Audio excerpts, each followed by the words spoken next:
Bon, alors j'avais proposé de parler des Gilets jaunes, Ouais. mais d'une façon critique, c'est-à-dire Ouais, c'est intéressant. quels sont les paradoxes. On n'en a pas parlé, bon, parce que moi je ne déflore pas mes sujets, j'en ai peut-être parlé sur Internet, mais Moi, je vais en parler, mais je vais développer. le paradoxe des Gilets jaunes, les contradictions des Gilets jaunes. Oui.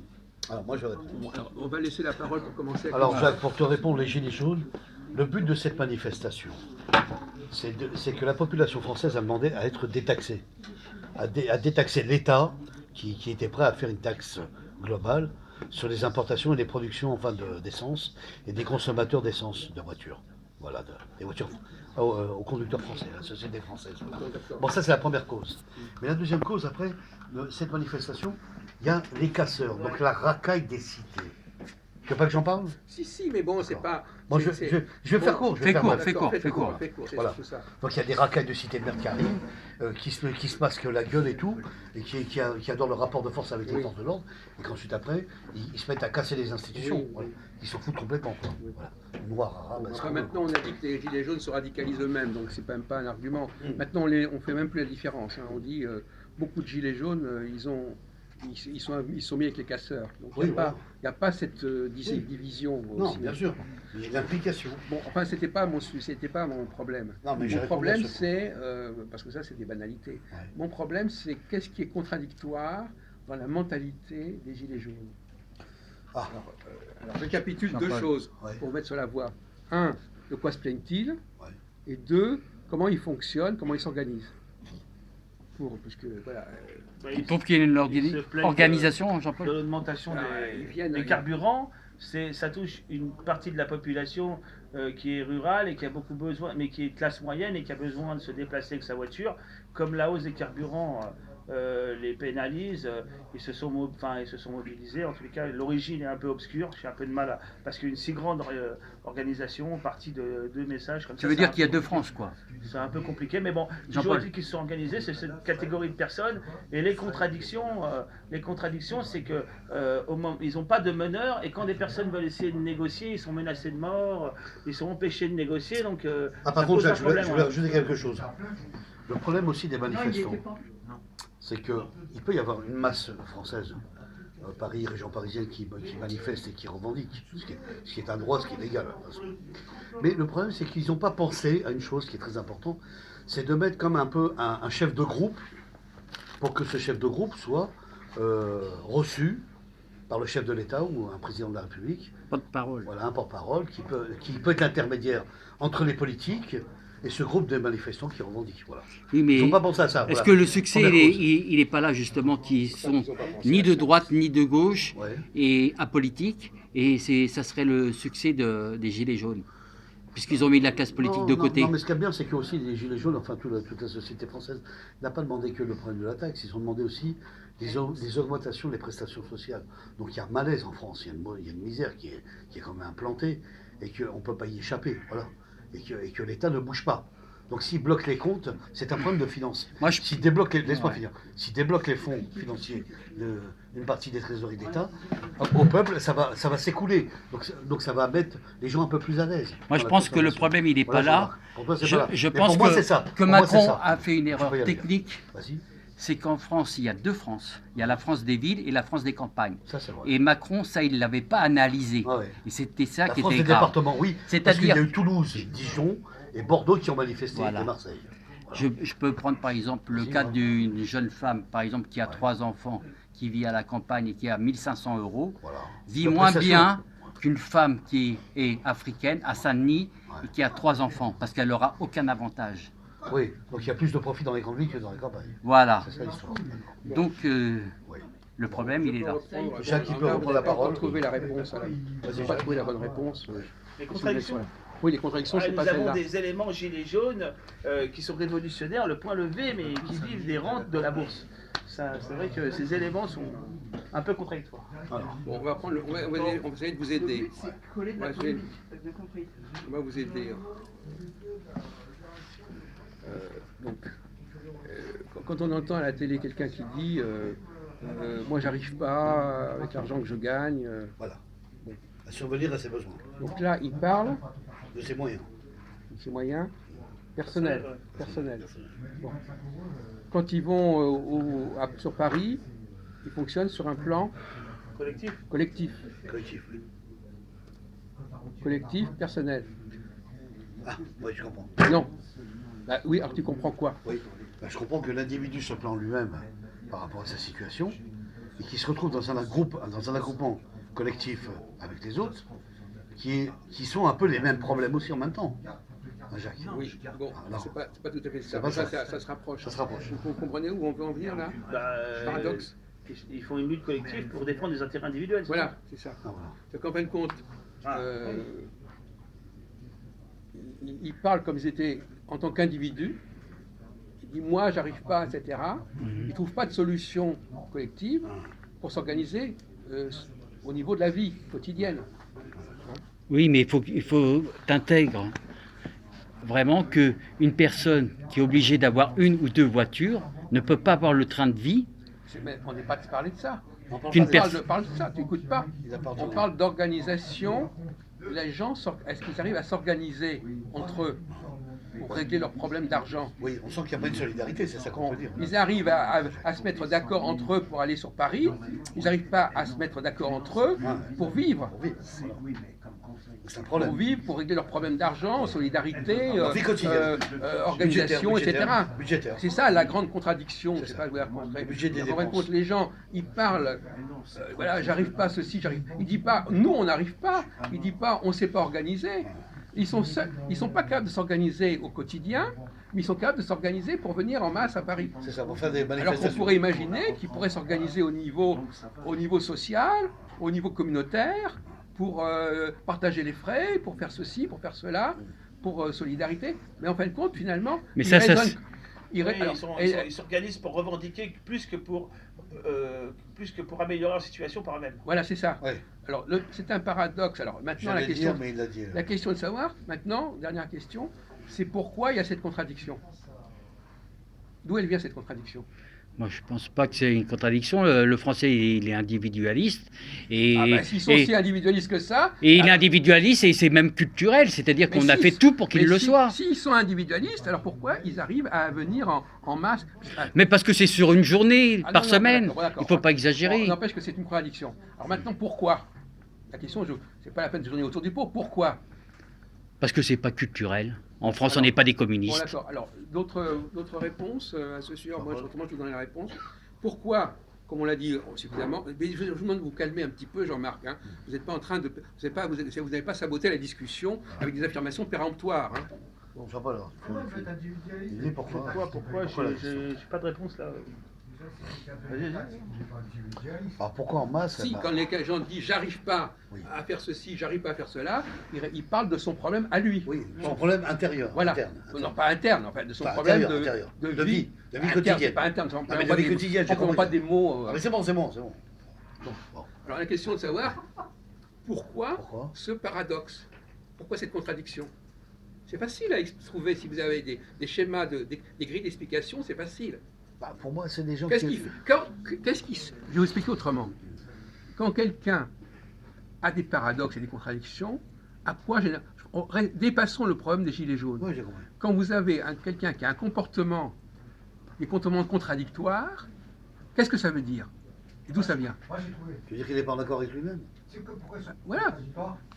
Oui, mais d'accord, c'est ça. Ouais, c'est ça. Ok, d'où ça veut dire qu'il y a quelque chose qui fonctionne mal dans son, Il y a dans un son- problème de dans son truc. de Il fonctionne dysfonctionnement. sur plusieurs Ouais, plans. d'accord, voilà, c'est ça. Ben, c'est ça. Ah, d'accord, Bon, voilà. ah oui, ben, C'est un problème de dysfonctionnement. Oui. Donc il est en contradiction avec lui-même. Oui. Voilà. Au lieu d'arranger sa situation, il faut faciliter ou d'améliorer la situation. C'est quoi son contradictoire? Parce qu'ils sont pour. On écoute Ils Saïd. sont pour l'écologie alors qu'ils veulent plus consommer. Ils veulent Oui, ça c'est vrai consommer aussi. plus d'essence. Oui, ça c'est vrai. Ouais, Non mais c'est vrai, non mais c'est vrai. On a résolu le problème. Saïd, le côté peace and love, c'est cramé, hein, je t'explique. Non, eux, C'est fini tout les ça. jeunes, ils disent Arrêtez qu'ils sont pour l'écologie. de fumer de la marijuana et puis c'est la vie est belle. Non, parce qu'ils ont compris que, par exemple, les paquebots polluent davantage avec les produits chinois que les voitures. Bon, attendez, vous avez le temps de réfléchir un peu là pour trouver la solution. Donc je vous pose une question qui dépasse la question des gilets jaunes, Ouais. qu'a vaguement esquissé l'ami Christophe. Ouais. C'est bon, il y a un dysfonctionnement mental quelque part. Voilà, c'est ça. Alors, Pour un moi, c'est ça. dysfonctionnement mental. Mental. Et qu'est-ce qui génère un dysfonctionnement mental? C'est un peu. Schizophrénie alors. Oui, alors voilà. Alors quels sont les. On en a parlé à plusieurs reprises. Ça, c'est un sujet qu'on a déjà abordé, mais apparemment, vous ne faites pas la connexion. Voilà. C'est le Mythomane. mimétisme. Mimétisme. En quoi le mimétisme crée des contradictions? C'est facile à comprendre, ça. Hein? Répondez, vous qui êtes intelligent. En quoi le mimétisme génère des contradictions dans le comportement de quelqu'un? Parce qu'il suit les autres sans. Voilà, Non, mimétisme, ça veut dire, vous, le mimétisme, alors puisque vous faites le malin, alors laissez mimétisme. En quoi le mimétisme est générateur de contradictions?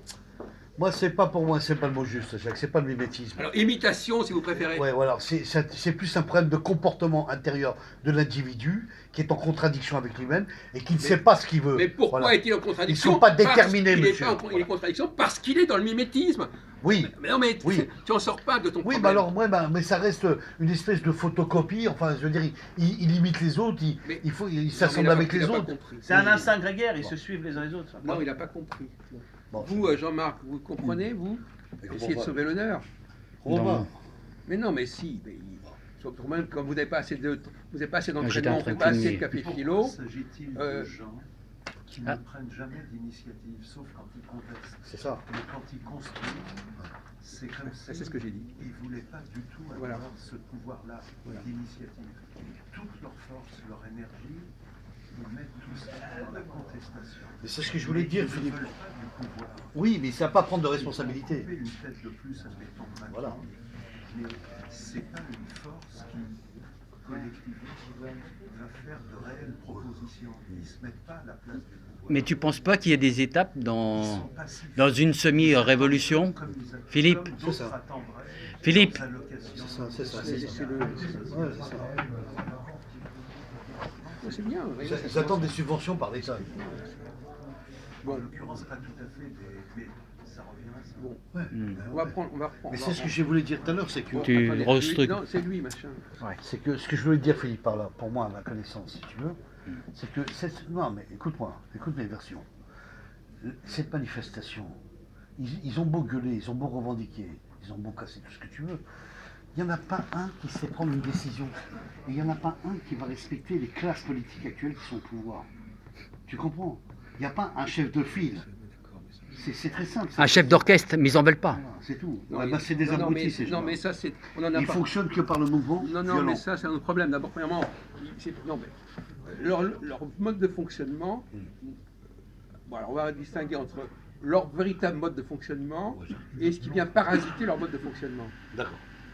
Ça, c'est Alors, intéressant. leur véritable mode de fonctionnement, c'est qu'ils fonctionnent comme une foule. En masse. Et une foule, elle n'a pas besoin de chef, a priori. hein. On assume. Donc, alors déjà, se donner un chef, c'est déjà une forme de mimétisme. Et on dit, je veux un chef parce que les autres ont un chef. Bon, mais donc c'est déjà le mélange des valeurs. Il y a une contradiction entre avoir un chef et être un collectif. Déjà, une contradiction. Donc déjà une première contradiction. Oui, mais c'est des gens qui ont tous été déjà trahis par tous les hommes politiques. Attendez, on va essayer de ne pas répéter les banalités qu'on entend sur les ondes, etc. On va essayer d'élever un peu plus le débat. Donc on a dit le mimétisme, ça c'est une vraie critique. Mimétisme, ça veut dire qu'ils ont adopté des valeurs qui n'étaient pas leurs valeurs. Hein, quand on a un dysfonctionnement, dans presque tous les domaines, c'est quelqu'un qui vit au-dessus de ses moyens, qui adopte des critères et des références qui ne correspondent pas à son niveau, et à ce moment-là, il y a un dysfonctionnement. Le dysfonctionnement, c'est toujours comme ça. Quand quelqu'un veut faire un truc qu'il n'est pas capable de faire, parce que l'autre le fait, il se dit, puisque l'autre le fait, moi je le fais. Oui. Alors, Oui, c'est donc, une forme de mimétisme, ah oui, tu as raison. lui il a ça, moi Ouais, je veux comprends ça. Ouais, j'ai compris. Lui il a ça, moi je veux ça. Oui, oui. Voilà. C'est Et l'envie de l'autre, finalement. Bon, et à ce moment-là, D'accord. on est pris dans des contradictions parce Ouais. qu'il y a ce qu'on fait naturellement et normalement, Ouais, ouais. et puis on veut aussi autre chose. Oui. On veut ce que les autres ont. Et ce que les autres ont, ça ne colle pas avec ce qu'on est. Ouais. Bon, alors, voilà. Donc c'est ça l'analyse, si vous voulez. Bon, pour simplifier, par exemple, la personne qui dit voilà, donc il y a une base qui fonctionne spontanément, collectivement, hein, bon voilà, mais c'est parasité par la démarche un peu petite bourgeoise. Moi je veux ceci, je veux acheter cela. Je veux, Je veux voilà, ci, je veux ça. Quoi. voilà, le besoin d'acquisition, mon pouvoir d'achat, etc. Confort matériel. Parce qu'en réalité, un groupe collectif, il n'est pas dans le pouvoir d'achat individuel. Non. Il est dans le pouvoir d'achat collectif. Collectif. Bon, donc il y a déjà une contradiction. Et c'est ça qu'il faudrait leur dire. Moi, si j'étais au gouvernement, je les mettrais en face de leurs problèmes. Je leur disais, voilà. Alors, c'est vrai qu'il y a des... Donc, si vous voulez, il faut leur dire, mais vous fonctionnez... Donc, ils veulent à la fois le beurre et l'argent du beurre. Ah ouais. C'est-à-dire qu'ils sont dans le collectif et ils ont des revendications individuelles. C'est marrant quand on les voit. Voilà, moi, j'arrive pas à ceci, moi, je veux cela, etc. Bon, donc voilà les contradictions. Macron devrait les envoyer traverser la rue pour aller trouver du travail en face. Non, j'ai pas dit ça. Mais je veux dire que il faut pas avoir des revendications qui correspondent pas à ce qu'on est. Hein. Bon, leur véritable nature, c'est quand même. Ça n'établisse pas dans leurs besoins de ce qu'ils. Voilà, Non, mais c'est-à-dire qu'en plus, comme a dit Philippe, ils savent pas. Par exemple, il y a des pays où les gens sont solidaires, Oui. où ils règlent leurs problèmes d'argent entre eux. Bah, c'est ce qu'il vient de dire, ils ne savent pas prendre des responsabilités. Voilà, donc ils n'ont pas l'esprit communautaire. Voilà. Et en même temps, Et de responsabilité, ils font étalage de leur communautarisme quand ils viennent envahir Paris, etc. Donc ils ont une force. Pourquoi envahir? Ils sont chez eux, non? Pourquoi tu dis envahir? Tout de suite. Mais on va pas discuter sur les mots, mon vieux. Alors, hein. Bon, on n'est pas là, on n'est pas à l'école pour apprendre. C'est pas le maître d'école, ça y est, qui va nous apprendre à parler le français. C'est le monde à l'envers. Maintenant, c'est les Arabes qui nous apprennent à parler le français correctement. Ah oui, c'est les flux migratoires. Ça, c'est marrant comme truc. Oui, enfin, en tout cas, vous êtes mal placé pour m'enseigner le français. Hein. La France, elle appartient au peuple. D'accord. Mais la France, elle appartient aussi aux gens qui parlent français. Donc, voilà. Bon, bah, écoutez, alors on va arrêter de toute façon. Paris, c'est chez eux. Hein. J'ai raison, Voilà. Jean-Marc, ou pas? Au peuple de France. Mais qui est le peuple de France? il n'empêche que... Tu peux préciser? Les Français. C'est quoi les Français? Les Français. Bah, c'est des mecs comme toi. Les vrais Français. Des Bretons, des Celtes. Comme dirait Les Normands, Jean-Marc, les Auvergnats, on sait qui on les est. Basques On aussi. sait qui on Ouais, est. les Basques, c'est des vrais Français. Les vrais Français. Les vrais Français. Les Voilà. vrais Français, des Français de souche, après, des il- Juifs de souche, et non pas des Français Les d'origine Juifs. étrangère ou des Juifs d'origine étrangère. Voilà. D'ailleurs, ça nous permet de passer au prochain sujet. Et Jacques, c'est un juif d'Avignon. C'est un juif C'est-à-dire français. un vrai Français. C'est un juif gaulois. Et il n'y en a pas C'est la beaucoup. minorité, c'est la Voilà. toute petite minorité. Voilà. C'est l'aristocratie du judaïsme français. Voilà. Voilà. Et moi, je suis juif allemand. Oui, mais, voilà. Et Philippe est un juif polonais. Là, alors, on quitte le. Alors, ce que j'ai appris aujourd'hui, C'est un français polonais. ce que j'ai appris aujourd'hui en lisant le Ah oui. bouquin sur Berle. Voilà, c'est un bouquin que vous connaissez certainement, Emmanuel Ah. Berle. Vous qui êtes, vous Jean-Paul, qui vous y connaissez, vous connaissez. Ouais. Celui le conseiller de Pétain, là, vous savez. lourd. Ah oui, bah c'était le mari de celle qui de faisait. Mireille. Mireille, Ouais. Oui, j'ai bien connu, enfin, j'ai bien connu en. Ah, tu l'as connu? Ah, Moi, j'ai bien connu en différé parce qu'elle est morte avant une année, je crois. Ah, tu les as connus en vidéo? Alors, dans ce bouquin-là, c'est l'auteur qui s'appelle Louis-Albert Reva. Il nous explique que les juifs allemands qui venaient en France, c'était en réalité des juifs polonais. Ah. Alors Philippe, Ah, qui, voilà. qui étaient en transit en Allemagne, mais qui n'étaient pas vraiment des juifs allemands. t'as compris? Non, je dis ça en passant, mais c'est Ce qu'il nous dit apparemment- sur nous, tu vois. Voilà. C'est-à-dire qu'en fin de compte, c'est les juifs. Je parle des juifs des juifs allemands qui sont venus en France. Oui, C'était pas des vrais juifs allemands, ouais, c'était des juifs. polonais, Polonais. qui étaient arrivés en Allemagne. Mais les juifs polonais. Et les juifs allemands, eux, ils Allemagne. étaient restés en Allemagne. Quand Ils étaient on restés en prend- Allemagne. Merci Philippe. Quand on prend mes deux familles, Bromberg et Friedman, 4 siècles et demi en Pologne, mais ils venaient d'où? Allemagne. Alors même ceux Oui. qu'on retrouvait en Allemagne, Ah ben oui. ils étaient partis d'Allemagne Ah ben c'est sûr. avant la Pologne. Oui. Et l'origine du Ça, nom, c'est pour relativiser. l'origine du nom Friedman. Ben, c'est tout allemand. Ça me manque. Mais vous Allemand. savez, de toute façon, le fait est connu. Les juifs bon, polonais d'ailleurs, parlent le c'est allemand. yiddish. Le yiddish est une langue allemande, donc on est bien d'accord là-dessus.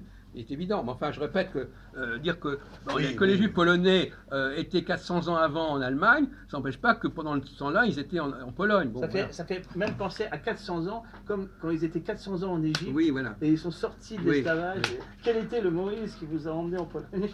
Mais c'est vrai que globalement, mais pour simplifier, tout le judaïsme d'Europe de l'Est, il vient de l'Ouest, de toute façon. Bien sûr. Ouais. Donc ils ont reflué depuis l'Alsace. À part les Khazars qui étaient vraiment. Le yiddish d'ailleurs est né en Alsace, tout est parti de l'Alsace et après c'est passé sur l'Allemagne, c'est passé sur l'Ukraine, etc., la Pologne. Et puis après, évidemment, Le bon, pôle de la Méditerranée. après c'est reparti dans l'autre sens. Voilà. On va arrêter.